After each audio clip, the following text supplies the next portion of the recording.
The only people who don't want to disclose the truth are people with something to hide.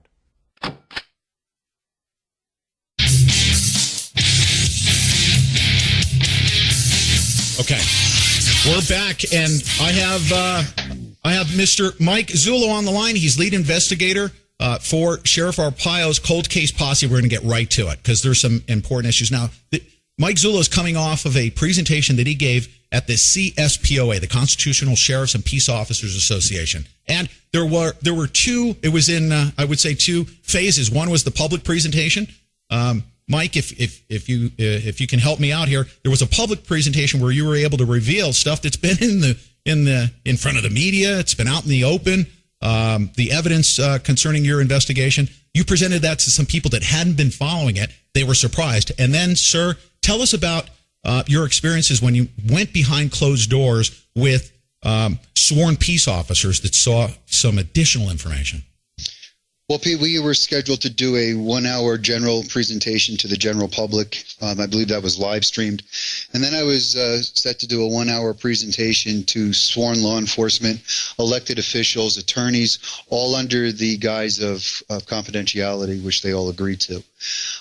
Just to put it in a nutshell, that 1-hour meeting went for 4 hours. People missed their flights to stay for that meeting. Wow.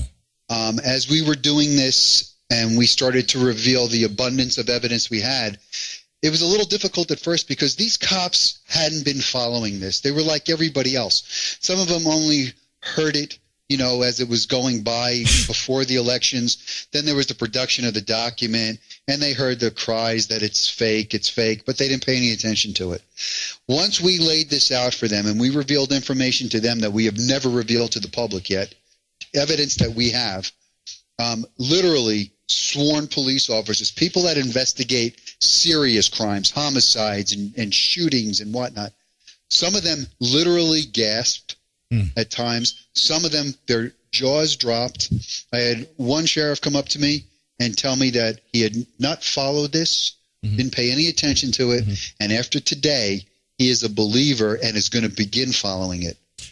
Mike, if you don't mind, without compromising the integrity of the confidentiality of this evidence that needs to come out in the appropriate way, of course, can you share with us, does it have something to do with outside of the birth certificate issue? I mean, is there some compelling evidence right now that shows, in addition to the birth certificate issue, that President Barack Obama is in trouble? Here's the problem that we have. It's very difficult to say that President Obama is in trouble. If you go back and you look at the way that press conference was set up, it was set up where President Obama is 2 steps removed from the actual document. But we believe that that was arranged. What you got here is a document that was created somewhere along the line, resided in a Mac computer in a program called Preview 20 minutes before it was uploaded onto the White House website. Really? Now, Preview, for folks that don't understand computers, and I'm no computer guy, I'm 52 years old, okay, but I understand what Preview does now. Preview wipes out what's called metadata.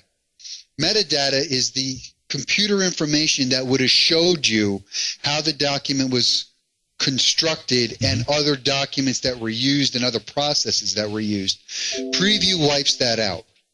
So you can't tell. Fortunately, on top of our document expert, I have a forensic computer expert who is able to retrieve parts of that data, remnants of that data, and we were able to determine how the document was created through what programs. But that resided in a Mac computer, and then it was uploaded to a secure whitehouse.gov website. Now, that could only happen with the approval of staff of Mr. Obama. Okay. And Mr. Obama, in his press conference, says it's displayed there. That's right. So he knew full well and good it was going to be displayed there. So there are some issues, and those are legal issues that are going to have to get addressed. But the place that this needs to go right now, in my opinion, Sheriff Arpaio's opinion, and others I talk to, it needs to go to Congress, and a select committee needs to be called immediately to investigate this document that has been shown to the American people, and it is a 100% forgery. Now, if this is a 100% forgery, nothing was given to the American people. Absolutely nothing. Wow. Now, let's get, in the essence of time, I want to get to the issue that has been, well, there have been court cases brought, especially with the past election. They wanted to, essentially, there's been court cases in civil court that have been brought forward where they tried to question the integrity of that document. It's always been thrown out. But why has the court system failed in bringing all these issues to light? Well, I think one of the reasons why they fail is they're going into civil court, number one. Lower evidentiary standard. Mm-hmm. Plus, I don't know if they really understand what it's going to take to prove this thing in a court of law that it's fraudulent. There has not been a certified forensic document examiner. And when I say certified, I am talking about a court-recognized expert, a man or woman who has testified numerous times as a document expert in legal proceedings. No one has been able to produce one. We have one. Mm-hmm. And that changes that dynamic now. To go into a courtroom and say this document is fake, I could have done that. It wouldn't have got me anywhere. Right. But having somebody out there now to review the work and come to the same conclusion, who has an expertise and made a career in this field, is a game changer.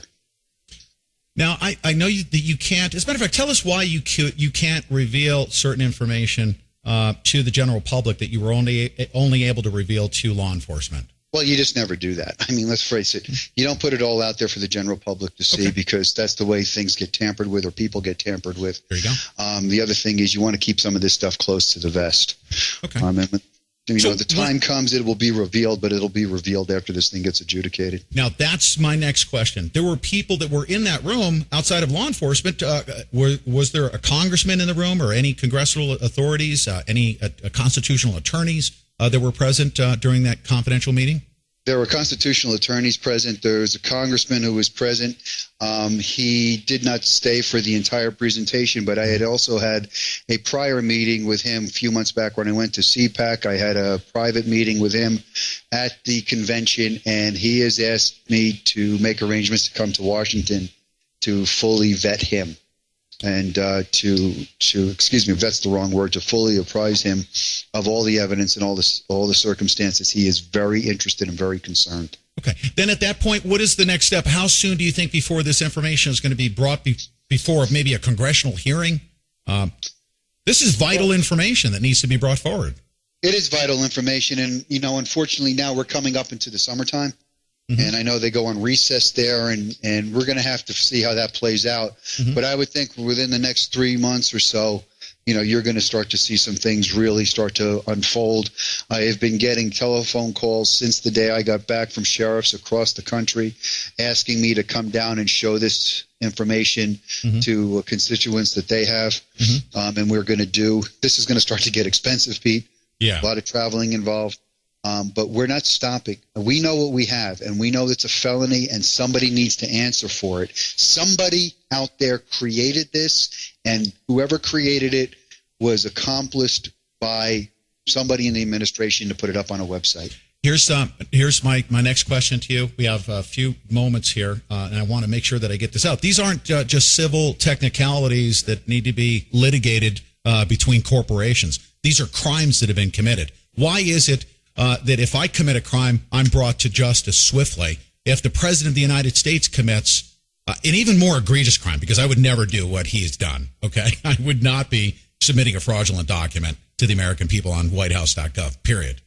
Neither would you. But why is it that he's able to get around the law, and why can't we just swiftly bring him to justice? Well, I think that's a question that you need to talk to Congress about. Because I'm telling you that these people commissioned an investigation into steroids in baseball. Now, between me and you, I really don't care about steroids in baseball. Mm-hmm. But I do care about the President of the United States, who is seeking a second term, producing under pressure after trying to squelch any inquiry about this document with the tune of $1.5 million, mm-hmm. and then finally produces it. And produces something that is so utterly fabricated mm-hmm. that a 5-year-old can understand this and serve it up to the American people. Mm-hmm. And let me tell you one other thing about this document, maybe put it in perspective for your folks. This document is constructed of what's called 9 links and 9 layers. A link is a piece of information that's been put into the document, and it's been layered or put onto its own separate field. So if you think about it, those transparencies that you can remember as a child, you flip the pages and things get built layer upon layer. Well, that's the way they did it. The last layer of this document is the green safety paper background. Now, that was brought in and constructed and put in at a lower resolution than every other part of the document. That means they blurred it a little bit. Your computer will not do that. Right. They blurred it a little bit. But here's what they did.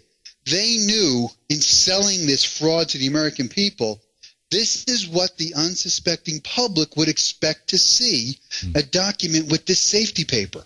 Right. And they think, oh, it must be legitimate because it's got that green paper behind it. That's right. That green paper can be bought in any print shop. You can get it. Right. You can get it online. But they constructed it.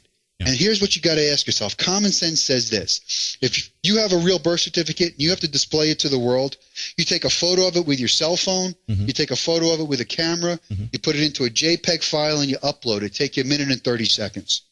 Somebody had to go through the process of securing other documents to pull certain information from it to place into this constructed document. They had to layer it. They had to create a green safety paper background, and then they had to compile this thing together. Yeah. That took days. Right. Nobody would do this if you just had the real thing. Absolutely. Listen, in the remaining moments here, obviously, it's going to cost you a lot of money to roll this out. It's going to take some time to do this, to get everybody well informed about these issues. You're going to be giving presentations. How can we help support your efforts? I want you to give out. Do you have a website? I know you've got an ebook out there. How can we support your efforts? This needs to be people-powered, and I will be encouraging people to support your efforts. The easiest way to do it is we have a website. It's www.mcsoccp.org. mcsoccp.org, and it's got a link button to a donation page. We've had people over the course of 2 years, across the country help support us, and every dime of this goes to this investigation. Fantastic. Thank you. Once again, I've said this before, thank you for your service to our country, and it looks like you're going to be making some headway. Everyone needs to put pressure on their congressman to help bring this information to a congressional hearing. Just like you said, it's much more important than baseball steroids. Yes, it is. Thanks, Pete. Thanks a lot, Mike. I appreciate it. Ladies and gentlemen, stay right there. We'll be back. Wow. There is some... The only people who don't want to disclose the truth are people with something to hide.